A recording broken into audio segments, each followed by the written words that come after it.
Баршаңызда қайырлы күн болсын. Бүгін сіздермен осылай дәмді кәуап жасаймыз. Тауық етінен үй жағдайында дәмді етіп жасауды, маринадтауды көрсетеміз. Осы видеоны соңына дейін қараңыз.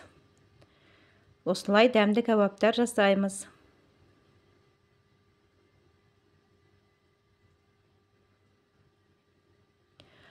Бізде осылай тауық еті салқын мұз болып тұрған кезінде осылай бөліктерге бөліп аламыз.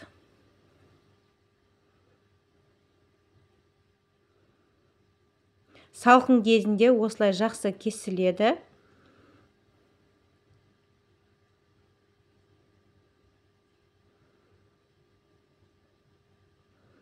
Өзімізге қажетті осылай бөліктерге бөлеміз.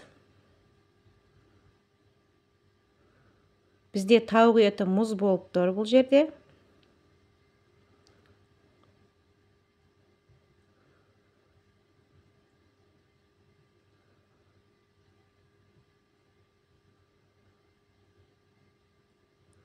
Видеоны қарамас бұрын менің арнама тіркеліп кетуді ұмытпаңыздар. Басқа да пайдалы әрі оңай рецепттер бар.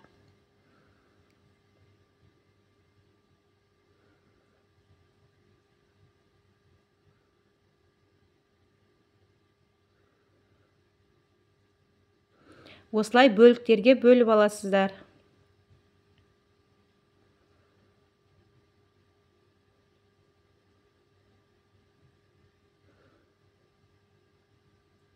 Жаңа рецепттерімді өткізіп алмау үшін қоңырауша батырмасын басамыз. Видео сізге пайдалы болса, лайк басып, пікір қалдыруды ұмытпаңыз. Бізде осылай мұз болып тұр тауық еті. Осылай көп мөлшерде жасадық. Барлығында осылай бөліктерге бөліп аламыз. Артық жерін алып тастаймыз.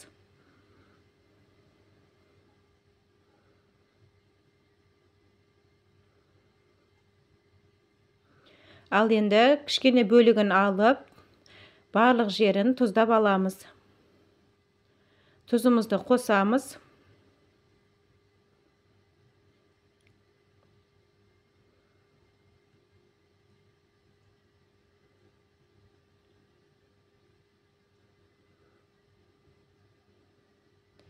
Кәуапқа арналған дәмдеуішімізді қосамыз.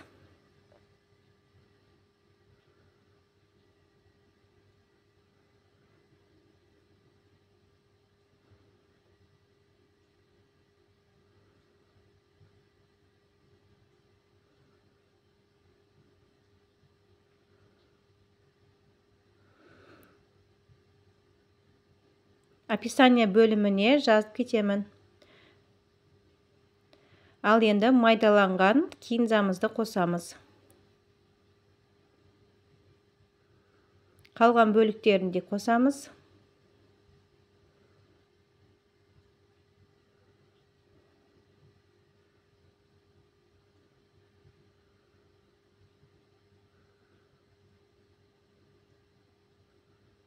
Осылай дәмдеуіштерімізді қосып, майонез қосамыз.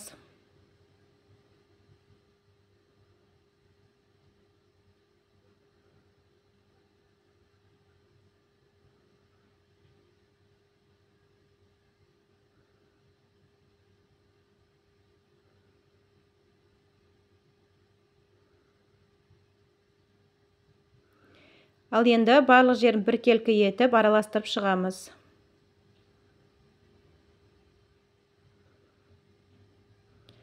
Осылай бір түнге маринадтап қоямыз.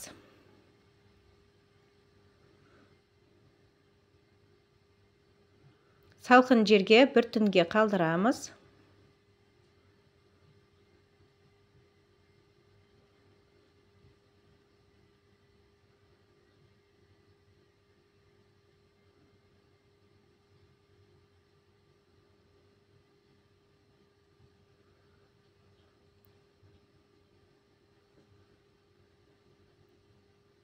Ал енді арнайы таяқшаларымызға осылай үш данадан салып отырамыз.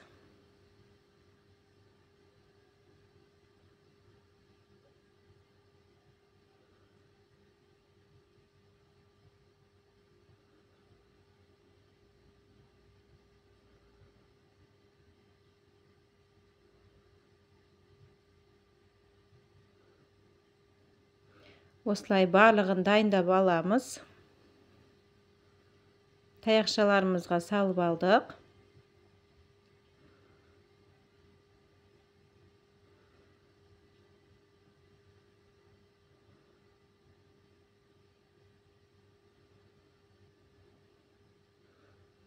Ал енді отымызды дайындаймыз.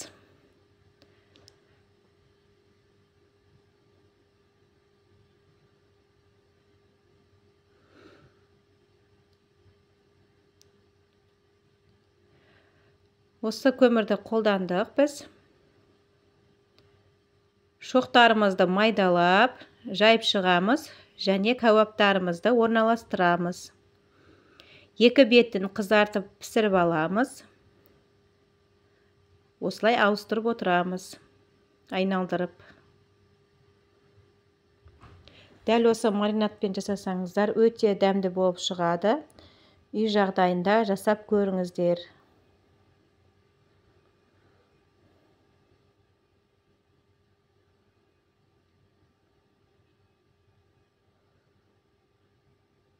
Арнаға тіркеліп кетуді ұмытпаңыз.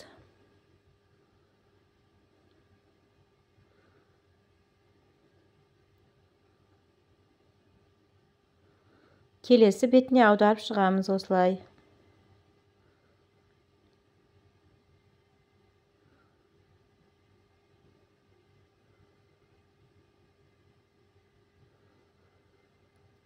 Тауық етінен дәмді кәуаптарымыз дайын болды.